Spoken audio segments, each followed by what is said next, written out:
recuerda algo más? Buenas noches, licenciado. Sí, nos quedamos en una diapositiva que cito era paréntesis de las concepciones de las relaciones internacionales y lo que tengo anotado es cómo diferenciar la escuela clásica europea. Se basa en su accionar, la razón del conocimiento racional es aquel que se llega por medio de los procesos lógicos de pensamiento e inducción. Muchas gracias, Amara. Sí tenía notas a la mano, por lo visto, ¿verdad? Terminemos con don Fernando Gutiérrez. Don Fernando, ¿usted recuerda algo más?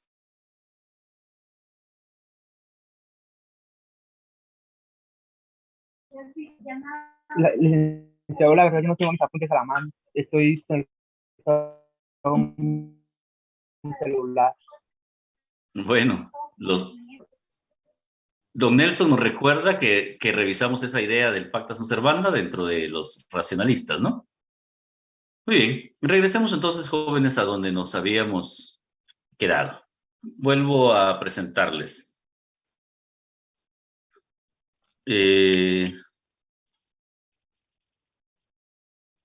Habíamos visto ya el estudio.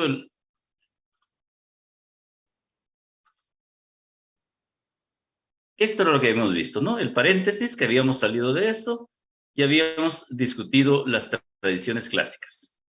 Habíamos terminado de ver con ustedes revolucionarios. ¿Es correcto? ¿Sí?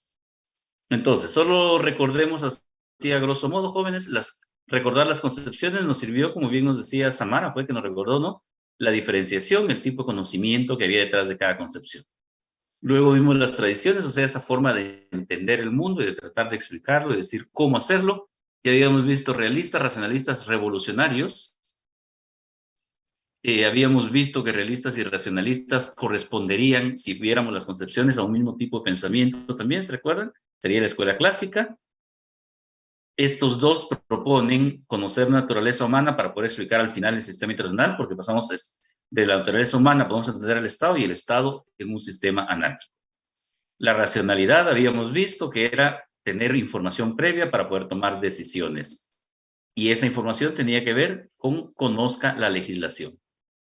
Los racionalistas planteaban entonces como que la buena relación entre todos para salvaguardar la paz.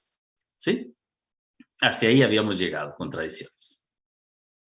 Luego, Jaramillo nos propone la revisión del objeto de estudio de las relaciones internacionales. Como esta pregunta se las he venido haciendo desde Relaciones 1, ¿alguien recuerda cuáles eran los requisitos para que una disciplina o un área de conocimiento se convierta en ciencia, jóvenes? Doña Gabriela dice que sí. ¿Cuáles son los requisitos, doña Gabriela? Objeto, método y teoría. Ahora sí ya se les quedó. Gracias también, don Alexander, nos lo dice en el chat. Gracias. Qué bueno que se lo sepan. Esa pregunta todavía fue hasta la segunda recuperación de retrasada y aún así algunos la perdieron. Pero por lo visto ahorita, ahora sí ya la saben. Entonces, jóvenes, ¿por qué pregunto eso? Porque relaciones internacionales tiene que tener un objeto para hacer ciencia, ¿no? Y Jaramillo no discute la realidad de que tenemos un objeto. Sí tenemos un objeto. Pero Jaramillo se hace la pregunta o introduce la pregunta, ¿es el objeto de estudio de las relaciones internacionales o podríamos hablar de objetos de las relaciones internacionales? Pongámoslo de esta manera, para hacer ciencia necesita tener objeto. Y lo que tenemos son expresiones de ese objeto o qué podemos visualizar para entender el objeto de estudio. O dicho de otra forma, ¿cuáles son las partes de nuestro objeto de estudio? En ese sentido, Jaramillo empieza hablando del sistema internacional. Habla del sistema internacional y nos dice, ojo aquí, Jaramillo plantea que es una colección de unidades políticas, no habla de estados. O sea, el sistema internacional es más allá que los estados. Y mantiene la idea de la anarquía. Pero, vuelvo a insistir, jóvenes, ¿recuerdan ustedes que dijimos que anarquía es la inexistencia de un órgano de poder central, sí? Pero aclaré algo al respecto. ¿Alguien se recuerda la aclaración que volví a hacer? Ah, no, el martes no, porque nos vemos clase con ustedes. ¿Alguien recuerda lo que aclaré al respecto también de eso de anarquía, jóvenes?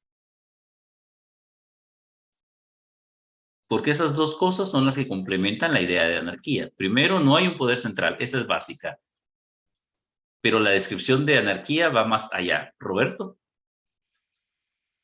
Perdón, es que se pueden organizar a sí mismos, o sea, no hay un factor, pero siempre existe como que un orden del más fuerte. Hay una autorregulación, ¿sí? O dicho de otra forma, ¿se recuerdan que yo les aclaré y les dije, jóvenes, anarquía no es igual a tierra de nadie? ¿Se recuerdan? No es igual a la purga. ¿Se recuerdan la película esa de la purga? No, no es una purga. ¿Estamos? El sistema internacional no tendrá un órgano central, pero sí hay ciertas expresiones de autocontrol que permiten que el sistema a sí mismo se controle, ¿sí? No es tierra de nadie. Aclarado eso, entonces continuemos. También nos dice Jaramillo que otra expresión de nuestro objeto de estudio son los estados. Y va a insistir que siguen teniendo fuerza porque incluso logran armar esfuerzos transnacionales y subestatales. O sea, ahí no nos da mucho problema. Pero luego llegamos, por ejemplo, ya al poder. Y es interesante cómo lo plantea Jaramillo. Nos dice, mire, el poder, ¿cómo entendemos el poder? O cómo visualizamos el poder como objeto de estudio. Esto les va a sonar conocido, esto les va a sonar a Relaciones 1. Jaramillo plantea que el poder es igual a el examen de las ecuaciones de poder entre estados. Pero entender estas ecuaciones es útil para comprender a los otros actores. Pregunto, ¿alguien buscó el concepto de ecuación? Cuando estaban leyendo, ¿alguien buscó que era una ecuación, jóvenes? ¿O solo vieron ecuaciones y ahí seguimos? A ver qué es. ¿Es una fórmula matemática? Sí, Alexander. Totalmente, se usa en matemática y en física. ¿Pero qué dice? ¿O qué significa eso de...? Es una igualdad entre dos expresiones que contienen una o más variables. Excelente, sí. Esa es la definición clásica y más simple. ¿Podría repetirla, por favor? Para los que no estaban poniendo atención. Es una igualdad entre dos expresiones que contienen una o más variables. Exactamente, gracias. Y las variables se expresan, le van a decir a ustedes, como incógnitas, ¿no? ¿No encontraron eso? Que las ecuaciones contienen incógnitas. ¿Sí, doña Adela? ¿Estoy bien? Sí, gracias. O sea, sí me acuerdo todavía un poco de eso. Y eso que sufrí la física, o sea, esa cosa sí me hizo sufrir a mí. ¿Ustedes todavía llevaron ecuaciones, no? Como ahora cada vez quitan más cosas del pensum básico, entonces yo no sé si todavía enseñan ecuaciones. Pero ¿cuál es el punto aquí? ¿Por qué Jaramillo habla de ecuaciones? Miren, en la mañana un compañero muy acertadamente decía, mire, Lick, pero eso sería metafórico, porque en relaciones internacionales no podríamos hablar de una ecuación directamente como la matemática o la física. Y yo le decía, sí, tiene mucha razón, sería una cuestión metafórica. Pero tiene sentido cuando usted ve que expresa ese concepto de ecuación, y por eso les dije que buscaran el concepto. Pongámoslo de esta manera. Normalmente las ecuaciones, se recuerdan ustedes, les voy a hacer que les dura la cabeza recordando. ¿Se recuerdan ustedes aquello que decía A igual a B? ¿Se recuerdan? Pero A igual a B siempre que, y no sé qué. ¿Se recuerdan eso? Y ahí venían las incógnitas. Entonces, recordemos, cuando vimos en Relaciones 1 y en la revisión al principio del semestre, cuando vimos, ¿se recuerdan? La creación de Naciones Unidas. Y cuando vimos la creación de Naciones Unidas, el principio en el que se basa todo el trabajo de Naciones Unidas, ¿cuáles, jóvenes? O sea, Naciones Unidas tiene en su carta principios y propósitos. Pero hay algo que le da razón a todas Naciones Unidas, que permite que Naciones Unidas funcione. ¿Cuál será ese principio fundamental?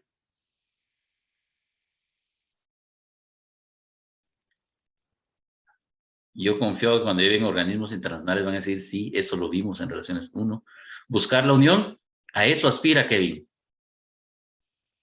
Pero hay algo que permite que trabaje. Doña Angélica. El mantenimiento de la paz. Ese es su objetivo.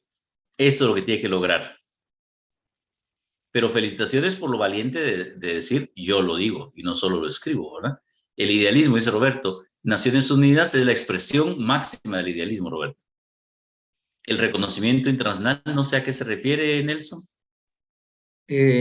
Como usted preguntaba, que es algo que le permite, ¿verdad? Entonces lo pensé de esa manera. Entonces, de pronto, lo que necesita es el reconocimiento de los estados para poder, ¿verdad?, trabajar. No. Sería un poco, o sea, la lógica que tiene es muy buena, pero ¿cómo se gana el reconocimiento? O sea, es también lo otro. Miren, Naciones Unidas, el principio que le da vida, sustento y le permite trabajar es, bueno, vamos con doña Stephanie, no va a ser que le quite la primicia. Stephanie, por favor, qué cómoda usted, envidia me da, Fix. ¿El bien común no es, licenciado? Aspira a lograr el bien común. O sea, sigue siendo uno de los propósitos. Legitimidad, dice Angélica. Sí, pero la legitimidad está dada por otra cosa. Bueno, vamos a dejar de darle la piñata, jóvenes. O sea, lo que ha permitido y lo que es el principio en sí, o el principio de trabajo de las Naciones Unidas, jóvenes, es un concepto, que es un principio en sí mismo, que es la igualdad soberana de los estados. Eso es, por eso les decía, sí es el idealismo, para quien dijo idealismo, sí es el culmen del idealismo. Aspira a lograr la paz, aspira a lograr la unión y todo, pero para eso parte de la idea de que todos los estados son iguales. ¿Se recuerdan ustedes? Eso lo discutimos, eso fue una de las cosas que más discutimos en la 1 cuando vimos Naciones Unidas. Y lo revisamos cuando vimos ahorita Abuelo de Pájaro. O sea, Naciones Unidas se funda bajo eso, bajo el principio de la igualdad soberana de los estados. Entonces, en la ecuación A y B son iguales. ¿Sí? O sea, suponga usted que Estados Unidos es A y Guatemala es B. A y B son iguales, ¿o no? Ese es el principio. Pero Jaramillo nos dice, pero entienda la ecuación de poder. ¿Cómo está dada la ecuación de poder?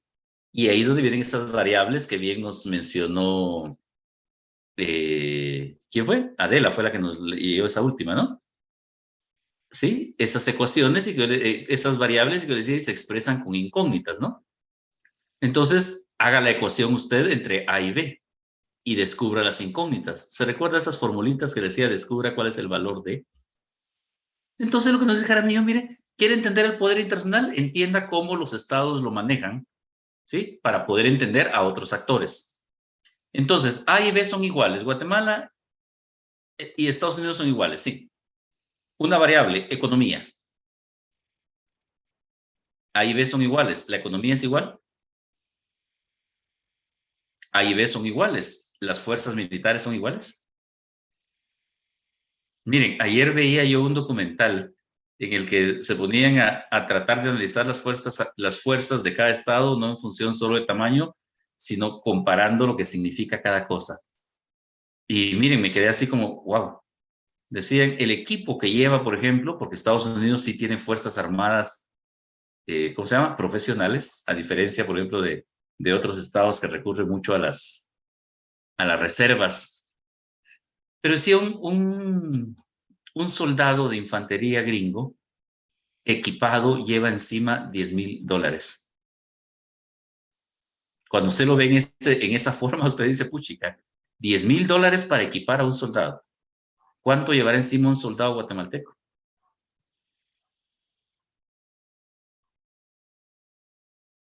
Son 12,000, dice Roberto. Imagínense, 12,000 quetzales. Uno de los nuestros, ¿cuánto lleva?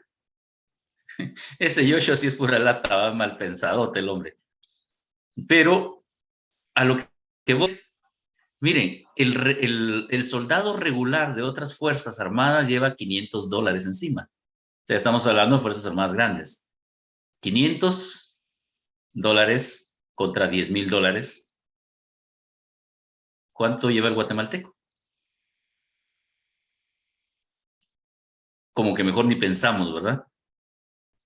Un caza, el caza más moderno de los Estados Unidos ahorita, está costando más o menos $100 millones. Y aquí estamos viendo si compramos un helicóptero de uso civil para que lo use el ejército. O sea, cuando usted empieza a ver esas incógnitas, Esas son las incógnitas que le dicen cómo está el poder, ¿no? Y entonces, así como está el poder, puede analizar a los otros actores. ¿Les suena a ustedes el nombre Starlink? ¿Sí les suena, Jacqueline? ¿De qué les suena? En algún lado lo he de escuchar. No lo Pero no puedo lo ubica todavía. asegurar. Ajá, pero sí. Don estaba Kevin, que también así dijo pensando. pero ¿verdad que ya suena el nombre? ¿Es un avión, dice Alexander? No, no es un avión. ¿Mirna? Es acerca de banco. ¿Acerca de? Banco. ¿Soy yo o no distingo lo que me dijo Mirna? En un Disculpe. banco. No es banco. Don Roberto nos lo dijo, el proyecto de Internet de Elon Musk. Esto que puede dar Internet sin establecer infraestructuras, lo que solo con mandar las antenas, digamos. Entonces póngase a pensar ustedes, porque le dice, vean esas incógnitas del Estado. Póngase a pensar usted que Estados Unidos, que hay, bueno, ahorita Estados Unidos dio autorización para que Elon Musk pusiera Starlink en Irán, ¿se dieron cuenta? O sea, pero Musk no es ningún bruto, ¿no? Y antes de mandar esas cosas, prácticamente le pidió permiso a los Estados Unidos. Estados Unidos dijo sí, y ahí va aquel y mandó antenas de Starlink a Irán para cubrir ahorita las manifestaciones. ¿Será que si quisieran poner esas antenas, qué sé yo, allá por Panamá, le pedirían permiso al gobierno guatemalteco? Porque está en la misma región. ¿Será que don Musk diría, ay, no, hay que pedirle permiso al gobierno de Guatemala porque estamos en su región? No, por eso es que nos dice, mire, vea que A y B son iguales a nivel de estado, sí, pero las variables de cada estado, las incógnitas de cada estado permiten ver cómo se van a relacionar con otros actores internacionales. ¿Sí? A Estados Unidos le piden permiso, a Guatemala se reirían si llega a decir no quiero antenas cerca. ¿Estamos? Por esas expresiones de poder que tiene todavía en esa ecuación los estados. Regresamos entonces, jóvenes. Luego nos va a decir que los regímenes y organizaciones internacionales también son objeto de estudio. ¿Por qué? Porque con esos regímenes y organizaciones internacionales son claves para entender la gobernanza. Vuelvo a insistir, la gobernanza... No, mejor recuerden ustedes qué era gobernanza, jóvenes.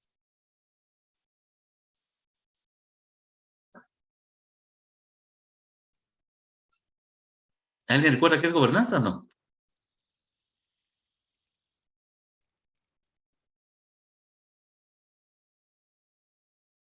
Nadie. Y eso que varias preguntas de las que entregaron la respuesta era gobernanza. Cabal se nota que solo copy-paste y igual la respuesta, ¿no? Regir sobre una región, nos dice Alexander, pero ¿con qué medio? Porque si no sería un gobierno. Y la gobernanza no es igual a gobierno. Leyes, no, porque nuevamente sería un gobierno que pueda hacer valer las leyes. ¿Perdón?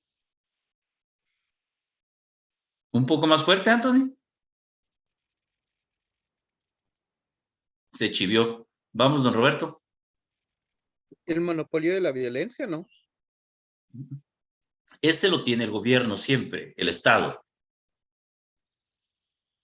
¿Alguien tiene a la vista el documento? Busque el concepto de gobernanza. O sea, ahí estaba el concepto en el documento. ¿Alguien lo encontró ya?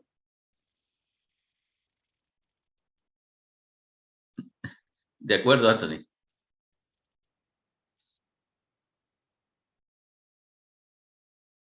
Jacqueline, por favor.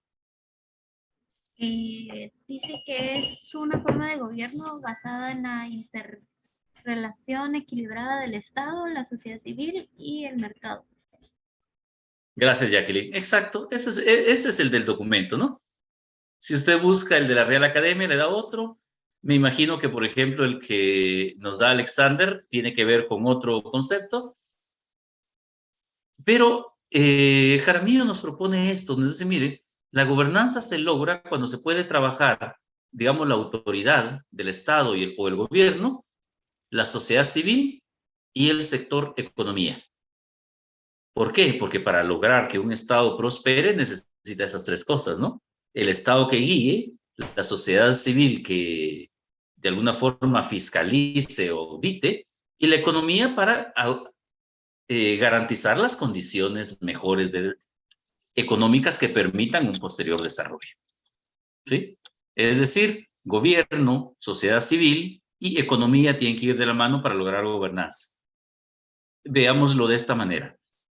Cuando las elecciones pasadas, y casi que en la mayor parte de elecciones, cuando los guatemaltecos se les preguntaba cuál era su mayor preocupación, increíble, porque muchos dirían la seguridad, no sé qué. No, lo que más le preocupaba a los guatemaltecos era la situación económica. Y por eso la gobernanza tiene que ver con eso. O sea, garantizarle a usted condiciones. O piense usted así, usted humanamente. ¿Cuándo es cuando se siente más inseguro, más jodido y todo? Cuando usted tiene, por ejemplo, trabajo y sabe que aunque jalando, como dijo aquella que da cólera en su TikTok, un billete de a 100 para que alcance el mes. ¿Vieron ese TikTok? No. ¿Verdad que cae mal? Lo vi. O sea, y más viniendo de quien viene, ¿no? O sea, ay, no, mejor no me recuerdo eso. Yo lo viví, dice Joshua, pero sí, Nelson dice, cuando no puedo cubrir mis necesidades básicas, ¿no se han dado cuenta ustedes que eso es lo que más afecta? Eso destruye matrimonios, eso destruye a la gente se suicida y todo, ¿o no? Entonces, por eso es que la gobernanza está en función de eso. Permita a usted que la gente tenga lo mínimo para vivir económicamente. Ya ella va a buscar, si usted tiene dinero, usted busca dónde educarse, por ejemplo. Si usted tiene dinero, usted busca dónde curarse. Si usted tiene dinero, usted busca dónde divertirse. Ya no se va a comer unas papas fritas allá en el M5, sino que ya se va a ir a echar un chuco, por lo menos. Y si gana más, pues ya no va a hacer un chuco, sino que va a hacer una su pizza de 4 carnes. O sea, eso es gobernanza, cuando usted le permite a la gente que más o menos logre vivir. Pero para eso tiene que ser gobierno, sociedad civil y economía. Entonces, en el plano internacional, jóvenes, tiene que haber, tristemente, Angélica, así es lo que puso Angélica en el chat. Pero, a ver cuándo logramos cambiar esa situación. La cuestión entonces, jóvenes, es, hablando en esto de la gobernanza que nos propone Jaramillo, pero en el plano internacional entonces, Jaramillo va a decir, no quiere proyectar, aquí está.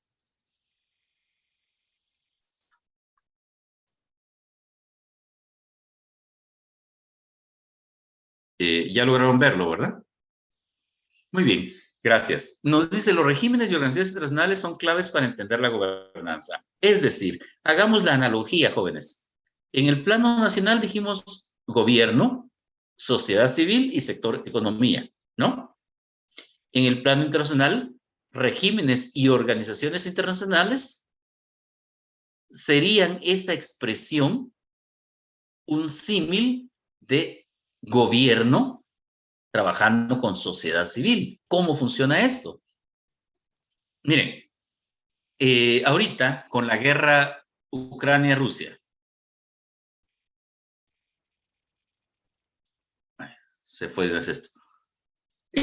Habíamos visto la guerra y de repente Putin dice, un ataque contra nuestro territorio nos da como que el derecho a usar armas nucleares. ¿Se recuerdan? Estados Unidos dijo, si se atreven a usar armas nucleares, van a tener una respuesta. Casi al mismo tiempo, la OTAN, que sería ya un organismo internacional, intergubernamental, dijo más o menos lo mismo. Que le recordaban a Putin que no solo Rusia tenía armas nucleares y que la OTAN no se iba a quedar de brazos cruzados si se usaban armas nucleares o químicas en Ucrania. ¿Se recuerda? O sea, organismos internacionales apoyando un poco la gobernanza, porque no hay un poder central, pero los organismos le están recordando a un gobierno que hay una organización que le puede hacer frente, aunque no esté en guerra con ellos ahorita. Pero lo más interesante fue, ¿cuándo fue? Antier. el comunicado del G7. ¿Vieron el comunicado del G7, no? Tampoco vieron eso. ¿Ustedes qué noticias miran? Mejor no pregunto. La cuestión es que el G7, que son las 7 economías más grandes del mundo, sacaron un comunicado en la misma línea, diciendo que si Rusia se atrevía a usar armas nucleares, la respuesta del G7 iba a ser de acuerdo a esa utilización de armas nucleares. La parte económica. ¿Se recuerdan ustedes lo primero que le hicieron a Rusia? Sanciones económicas, ¿se recuerdan? Y la segunda, ahorita ya van, ¿qué? Por el 4º paquete de sanciones. Pero en ningún momento se había tomado así como G7, era la Unión Europea. Ahorita el G7 dice, mire, que no escale la guerra a eso porque el G7 va a actuar. O sea, la economía, o sea, Rusia está en la capacidad de resistir ahora al G7, o sea, ya incluyendo Japón, Canadá, etcétera.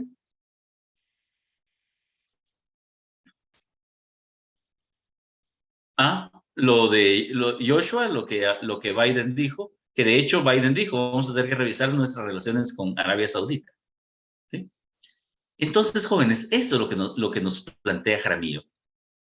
Permítanme, porque esta cosa, no sé por qué me cerró la presentación directamente.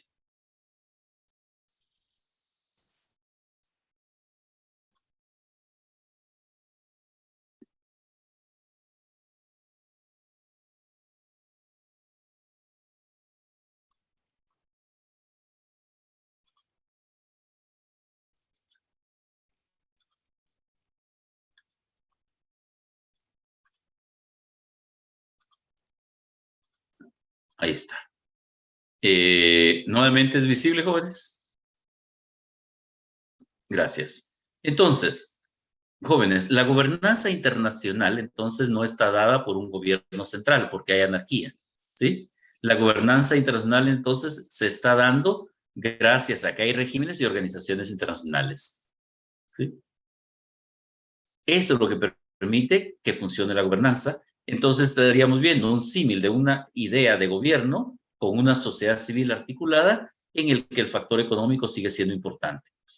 Y eso nos lleva al 5º elemento que nos dice, mire, hay otros objetos que son nuestro objeto de estudio, que son, menciona entre otros, aunque no son los centrales, dice, pero aún están ahí los actores que nosotros vimos, ¿se recuerdan? ONGs, sociedad civil, ¿se recuerdan ese capítulo civil? Y las empresas multinacionales y las organizaciones religiosas y étnicas. Jóvenes, solo por curiosidad, ¿recuerdan la diferencia entre multinacionales y transnacionales?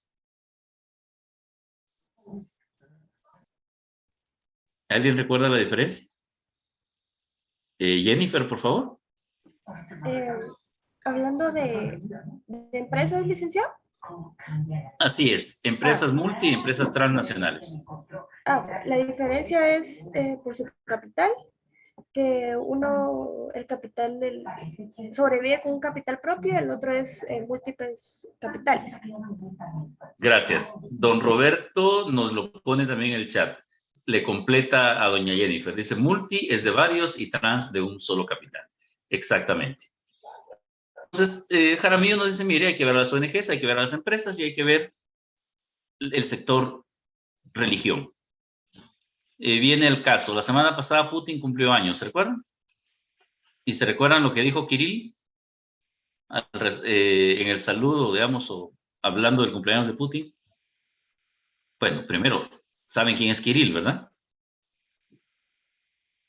¿O no saben quién es Kirill? Tampoco. Es el patriarca de la Iglesia Ortodoxa rusa. Pongámoslo así, es el Papa ortodoxo, pues. Y Kirill, ustedes han visto, ha estado del lado de Putin. Y con motivo de su cumpleaños, el mensaje de Kirill, palabras más, palabras menos, decía algo así como, Putin es una, ¿qué? Una bendición de Dios que lo haya puesto en ese puesto. Imagínense ustedes los ortodoxos que su patriarca diga que Putin es una bendición en ese puesto. ¿Van a dudar de las decisiones de Putin? No.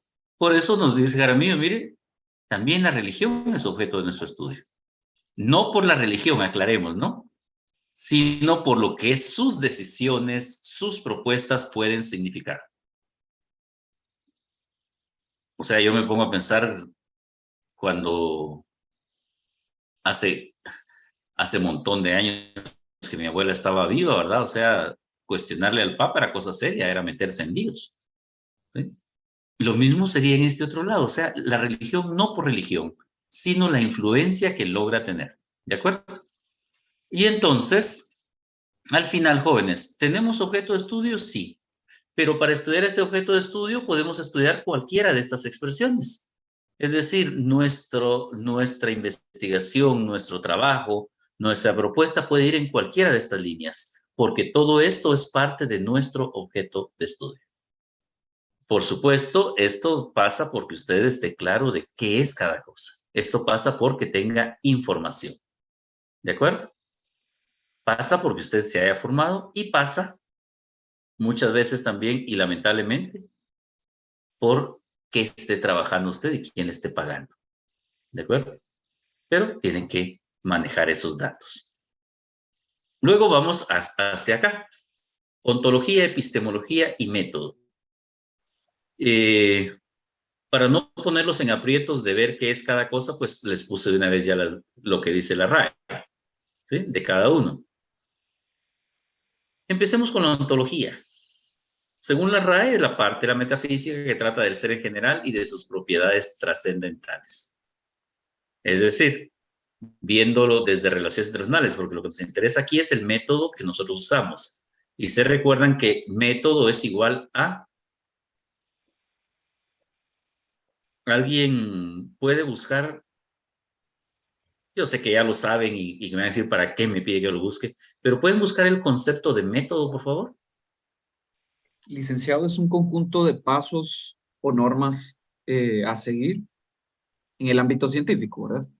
Gracias, sí. En general es eso. ¿Alguien encontró uno? Porque este es el que Nelson maneja. Muy bien.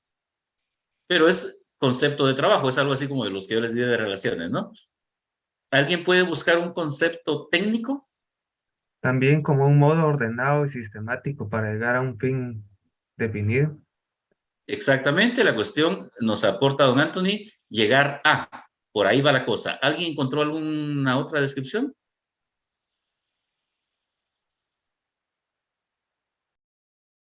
¿No? Adela, por favor. El método es una forma organizada y sistemática de poder alcanzar un determinado objetivo. Puede aplicarse en distintas áreas de estudio, etcétera. Hasta ahí. Gracias. Sí, ese, digamos, está muy completo, corto. ¿Puede repetirlo? El método es una forma organizada y sistemática de poder alcanzar un determinado objetivo. Puede aplicarse en distintas áreas de estudio, etcétera. Gracias. O sea, orden para obtener un objetivo, ¿no? O sea, la característica del método es que está pensada. Usted piensa qué es lo que quiere y cómo lo va a hacer. Por eso es que estaba muy bien lo que decía Nelson, pasos. Usted se plantea los pasos que tiene que dar para llegar a, ¿sí? Por eso le dije a Anthony esa parte final que decía para... ¿cómo era la última partecita que usted no leyó? Era algo así, ¿no, Anthony? Sí, para llegar a un resultado Sí, definido. para llegar a un resultado, gracias. O sea, esos pasos que usted definió, ¿no? Eso quiere decir que cuando estamos hablando de ontología, epistemología y método, estamos diciendo, mire, como método en relaciones internacionales, ¿qué podemos hacer? Y entonces la ontología le va a dar una salida. Desde la ontología, como trata de ver al ser y las propiedades del ser, su método sería preguntarse, o a una pregunta guía es, ¿de qué está compuesto el mundo? ¿Sí? O sea, ¿qué es lo que voy a estudiar? ¿Con qué voy a entender el mundo? Sería. Pero la pregunta entonces es, ¿de qué está compuesto para poderlo estudiar? Ojo, jóvenes, esta tabla, si se dan cuenta, está distribuida en varias páginas de Jaramillo, que es lo que yo hago en las presentaciones, ¿no? Que yo les dije, se las ordeno y se las ubico para que sea más fácil entender toda la lectura. Entonces, antes de que me digan, mire, esta no aparece, no lo van a encontrar así. Esta ya se las trabajé yo, digamos, ¿sí? Entonces, desde la ontología lo que tendríamos que preguntarnos es, mire, ¿de qué está compuesto el mundo? Porque nuestro método nos dice, siga los pasos estudiando esto. Entonces, si es de qué está compuesto el mundo, sería, desde la ontología, estudiemos a los actores y las motivaciones que tienen para actuar. ¿Sí? Si usted entiende a los actores y sus motivaciones, entendería el sistema internacional o la realidad internacional. Eso es lo que nos dice la ontología. ¿Sí? ¿Por qué? Porque no es solo ontología en el aire, ¿no? No es solo el concepto filosófico de la ontología, no, es cómo lo aplico. Y en este sentido lo aplico estudiando al actor y las motivaciones que tenga. Y aquí viene lo interesante, jóvenes, entender las motivaciones, eso es el método. ¿Sí? Ya los pasos, ¿quiero entender al actor? Sí, primero su motivación, ese sería el primer paso, ¿qué motivación tiene? Pero el primer paso, entender qué motivación tiene, significa también entender cuál es la palabra? ¿Cuál es en sí la razón de la motivación, pongámoslo? Pongamos este ejemplo, jóvenes. Resulta que doña Inés vive muy lejos, ¿sí? Y en eso que vive lejos se da cuenta que la pobre gente que vive cerca de ella, cuando necesita algo tiene que agarrar camioneta, irse hasta no sé dónde para comprar y todo. Y entonces doña Inés decide que va a poner su tienda para ayudar a la gente, ¿sí? Y doña Inés pone su tienda de esas que tienen de todo, ahora esas tiendas de barrio así, que le venden, qué sé yo, desde un chicle hasta lo que usted quiera encontrar ahí. Pero doña Inés compra, qué sé yo, va a vender garrafones de agua. Y el garrafón de agua le cuesta a doña Inés 15 quetzales para vender en la tienda. Seguramente doña Inés, por ayudar a la gente, va a decir, no, yo lo voy a dar a 13, porque pobre la gente. ¿Es así, doña Inés? ¿Haría eso? Sí, licenciado. ¿Sí? O sea, usted lo compra a 15 y lo vende a 13. A 13 le escuché. A 13 tal vez. No, por eso, usted lo compró a 15, le digo, y lo va a vender a 13. ¿Haría eso? No saldría. Se tendría que vender aunque sea 1, 2 quetzales más caro, ¿no? ¿Por qué? Si usted es buena gente y quiere ayudar a sus vecinos y por eso puso la tienda. Pero afectaría mi capital. Ah, alguien nos puso en el chat, ¿ya se dieron cuenta de lo que puso en el chat? Capitalismo puro, dijo Roberto. Tal vez lo rifaría, dice Alexander. Sí, si varios compran a 13 y usted lo compró a 15 y que compren 3 números, ya le saldría, ¿verdad? Que lo subaste. Dice, no, miren, es que eso es lo que dice la ontología. Por eso, y vuelvo a presentar. Ojo, dice, trata del ser en general y de sus propiedades trascendentales, o sea, lo que hace al ser, ¿no?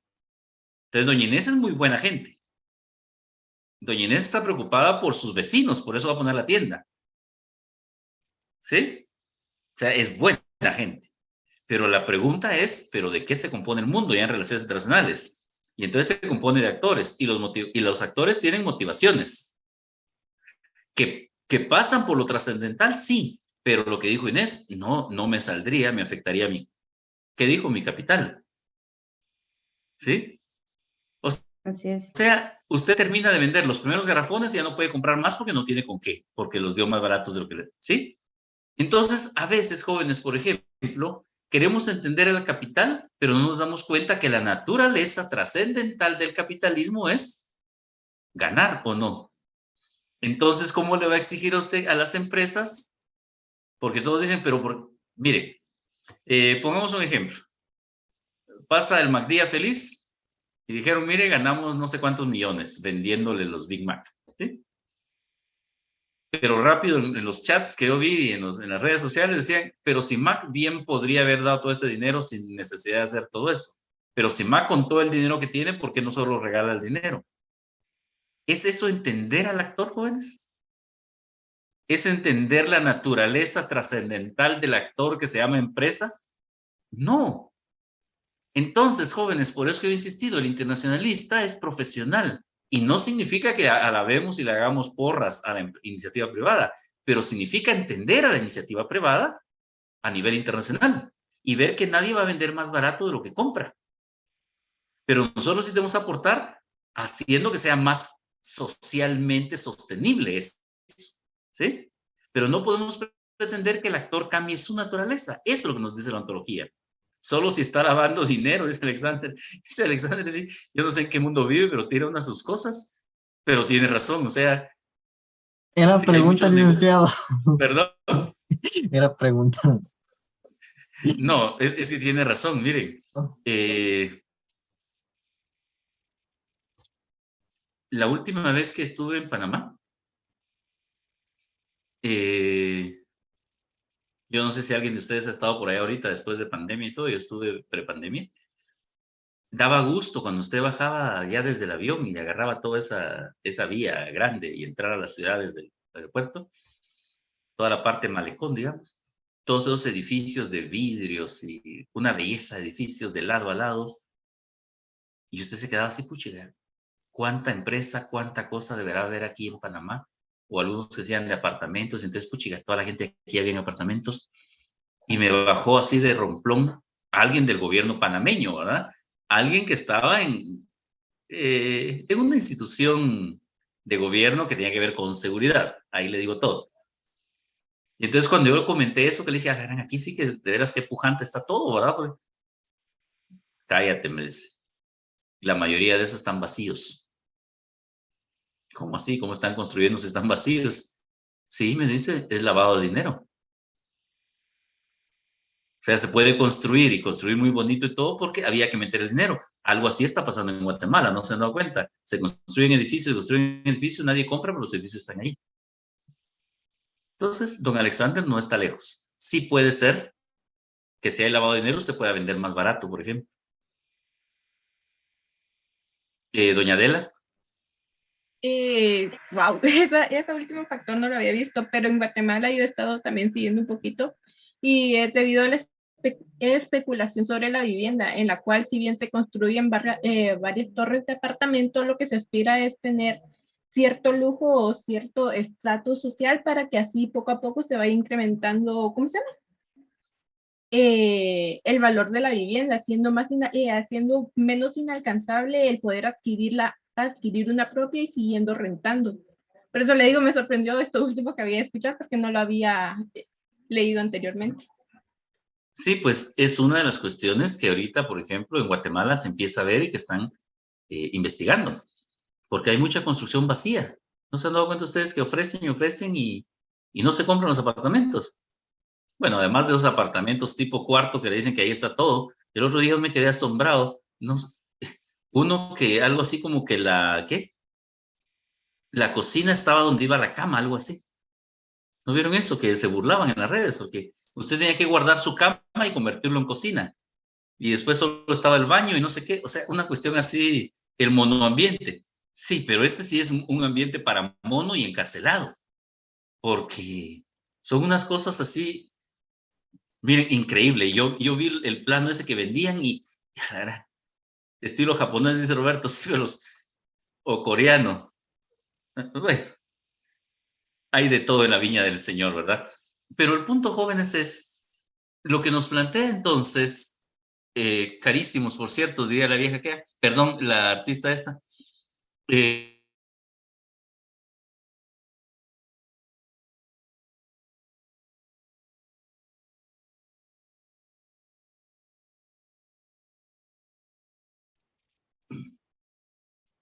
Jóvenes, ¿se cortó la señal mía o la de ustedes? Ah, la mía. Ya me dijeron en el chat. Ahorita sí ya me oyen nuevamente. ¿Sí? Sí, licenciado. Gracias. Entonces, jóvenes, regresemos. Lo que nos plantea como método la ontología es, para entender la realidad internacional, el método tiene que pasar por conocer al ser que actúa.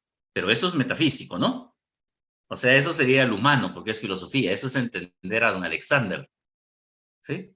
Pero como estamos en relaciones internacionales, sería no. O sea, la humanidad está compuesta por individuos, ¿sí? Ese es el ser trascendental.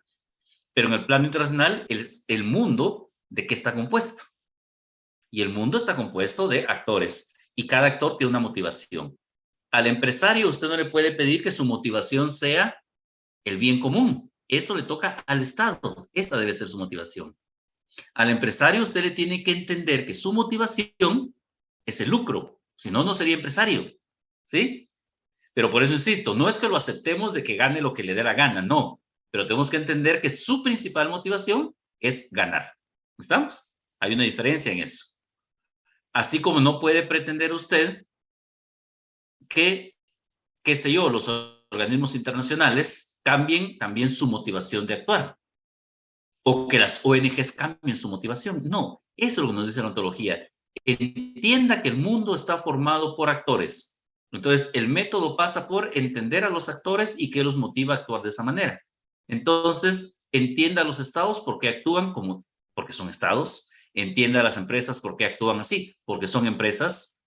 ¿Sí? O sea, el método nociológico, ontológico, perdón, en este sentido apunta a estudiar el mundo a través de los actores.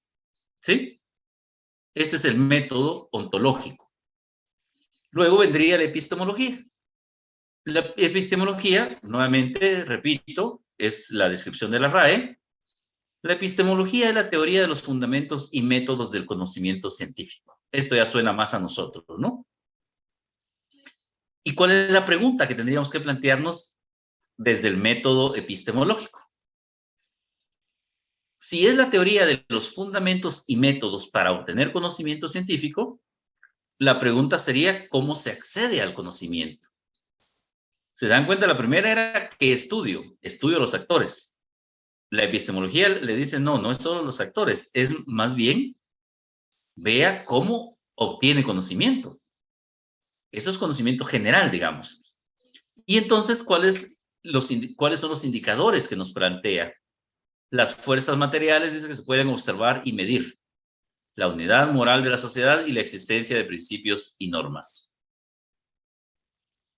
Es decir, la epistemología nos plantea cómo obtenemos conocimiento del mundo. Que va a venir de la mano luego cuando empecemos a ver ya, por ejemplo, qué es positivismo, nuevo positivismo y todo eso. Entonces ahorita mire, analice cuáles son las fuerzas materiales que se pueden observar y medir. Lo que veíamos anteriormente, ¿se recuerdan? Por eso me detuve en las ecuaciones. Analice qué es lo que hace fuerte a alguien. ¿Sí? Ahí va a tener conocimiento. Si usted analiza el poder, digamos, que tienen algunos, usted está llegando al conocimiento a través de ese análisis. O, por ejemplo, la existencia de principios y normas. Usted analice, ¿hay principios y hay normas en lo que hace el mundo, lo que hace el sistema internacional? ¿Qué dicen ustedes? ¿Hay principios y normas o no? Si las hay, ahora la cuestión es, ¿puedo llegar al conocimiento a través de los principios y normas? Sí. ¿Cuál sería el mecanismo? ¿Se cumple o no se cumple la norma? Esa es una cuestión más objetiva, ¿no? Que estar viendo hacia lo loco cómo está el mundo, ¿no? Le dice, ¿puede acceder al conocimiento? Si es principios y normas, bueno, las normas internacionales se están cumpliendo. Por ejemplo, ¿usted accede al conocimiento ahorita de la guerra Ucrania-Rusia? Sí. ¿Se cumplió la normativa internacional en esa guerra o no? Entonces lo que les estoy diciendo es, mire, ¿quiere conocer eso? Conózcalo a través de las normas. ¿Se dan o no se dan? Ahí tiene usted una cuestión objetiva de conocimiento. ¿Sí? Por eso son métodos. Entonces nos dice, pongámoslo así, ¿dónde obtiene usted su conocimiento? ¿Sí? ¿Cuáles son los mecanismos del conocimiento que usted está obteniendo? Esa sería, digamos, la propuesta en ese sentido. Y luego, y lo dejaba de último, cuando hablamos de la unidad moral de la sociedad, eso tiene que ver con la vertiente revolucionaria. ¿Se recuerdan ustedes? O sea, los revolucionarios dijeron, mire, la la unidad moral de la sociedad, ¿cuál es? ¿En qué descansa esa unidad moral? ¿Se recuerdan lo que decían los revolucionarios? ¿Perdón? La paz perpetua, licenciado. Eso buscan, pero ¿a través de qué, Nelson?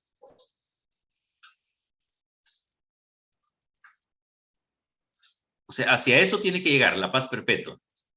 Pero ¿cuál era lo que teníamos que ver según los revolucionarios?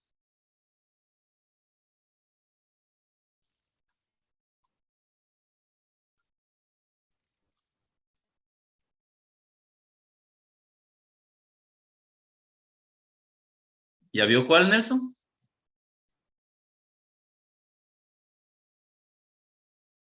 No, licenciado, solo la otra respuesta que le podría dar es la libertad de las personas. Pero... Exactamente. Sí, esa es.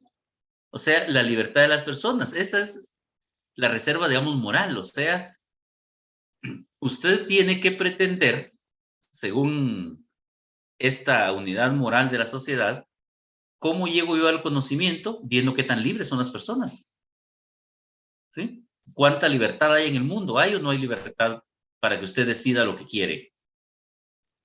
Hay libertad, por ejemplo, pongámosle una cuestión sencilla.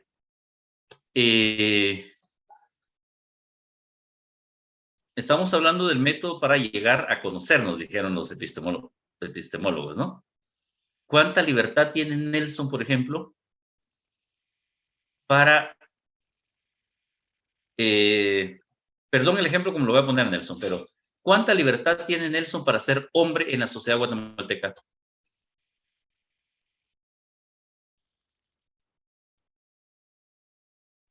¿Tiene toda la libertad, licenciado? ¿Toda la libertad? Porque eso es lo que vamos a medir, cómo llegamos al conocimiento de Nelson, digamos, en la sociedad, lo que la ley no prohíba, dice Alexander Morales. Basándonos en el principio legal, sí. ¿Se recuerdan? El funcionario solo puede hacer lo que la ley permite y el individuo solo no puede hacer lo que la ley prohíbe, sí. Pero vamos a lo más profundo, porque estamos en epistemología, ¿no? El conocimiento. ¿Será que don Nelson, si decidiera mañana que quiere salir en minifalda y tacones, pero es hombre, puede salir así sin que se le queden viendo, sin que lo critiquen, sino que digan, este ya se volvió del otro lado? ¿Puede hacer eso, Nelson? Imagínense lo que hizo Nelson ahorita, que se levantó y les hizo ojos pispiretos, decía mi abuela.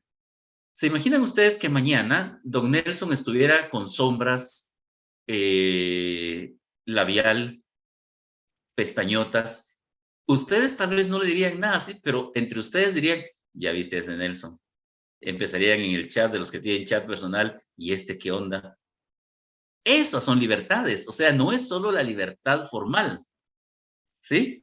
O sea, ¿cómo yo llego a conocer a Nelson y su libertad para ser hombre, por ejemplo? Eso es, ¿cómo llego yo al conocimiento? No es lo que la ley dice, porque la ley dice que si Nelson no está tronándose a nadie, si Nelson no le está robando a nadie, puede usar minifalda y tacones. Pero todo el conglomerado, toda la sociedad acepta y le facilita a Nelson que salga en tacones y minifalda. ¿Verdad que no?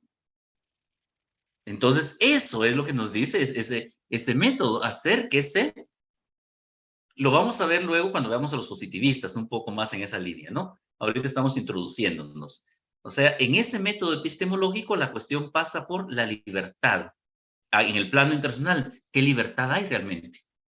Estudie la libertad, nos dice, ¿sí? Esa unidad moral. Así como le puse el ejemplo de Nelson. Entonces, ¿qué otras libertades tiene el actor internacional? Tendríamos que llegar a eso. Jacqueline, por favor. Ahí se podría decir que solo él mismo podría tener ese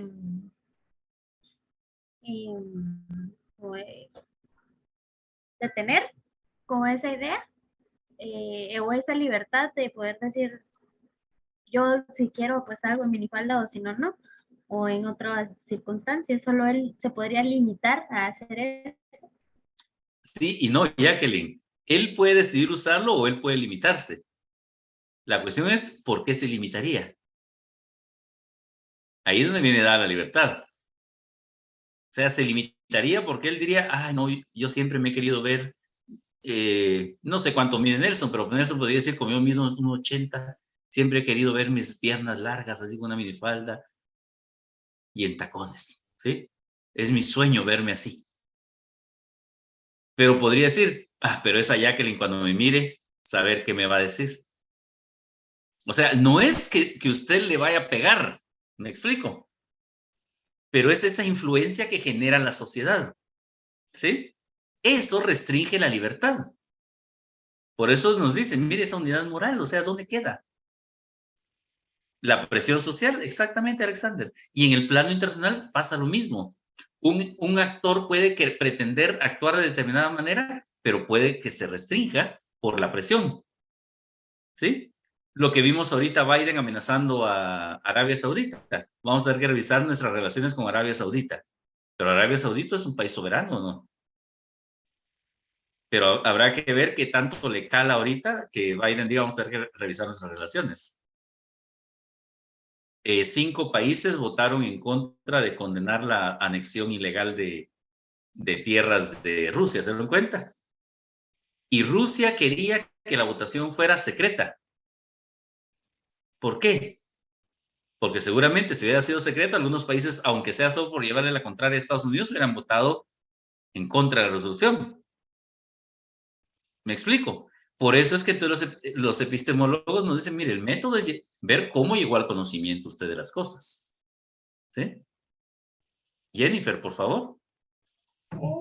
No sé si entendí bien la noticia, pero usted dígame. Entonces, yo estaba leyendo de que John Biden estaba como que hasta haciéndole caras a no recuerdo a quién de Arabia Saudita, porque estaban teniendo estos roces. Sin embargo, también estaba leyendo de que anteriormente Estados Unidos no había tenido estos problemas con Arabia Saudita porque siempre habían hecho como que Arabia Saudita lo que quería Estados Unidos. Entonces ahorita como ya, pues por decirlo así, eso fue lo que yo entendí, no está haciendo lo que Estados Unidos hace, como que se desubicó el orden. Entonces ahí entra esto de lo social. Exactamente, o sea, habían estado respondiendo, si lo vemos como una analogía, habían estado respondiendo a la presión social. ¿Sí? O sea, don Nelson no se ponía la falda por presión social. Arabia Saudita no hacía las cosas por presión de la comunidad internacional, leas Estados Unidos. ¿Sí? Ahorita decide don Nelson ponerse la falda y Arabia Saudita decide que va a restringir la producción de petróleo. ¿Sí? Por eso les decía, a veces es más fácil hacer esos símiles. Pero lo que nos dice entonces la epistemología es, mire, cómo llegó a ese conocimiento. ¿De acuerdo? ¿Estamos bien hasta acá, jóvenes? Muy bien. Ya, aquí lo dejamos. Nos quedan 3 minutos. La próxima terminamos esto. Según yo, esta semana terminamos esto, pero nos afectó esa clase menos. Terminamos la próxima semana este tema, jóvenes. Por favor, descansen en paz, cuídense. Ya vieron que hay mucho de qué cuidarse ahora en nuestro país. Hasta los que viven en Villanueva, por favor, pongan un pie antes de dar el otro. No vaya a ser que se me hundan ahí en algún hoyo. Feliz noche, jóvenes. ¿Quién entra ahorita?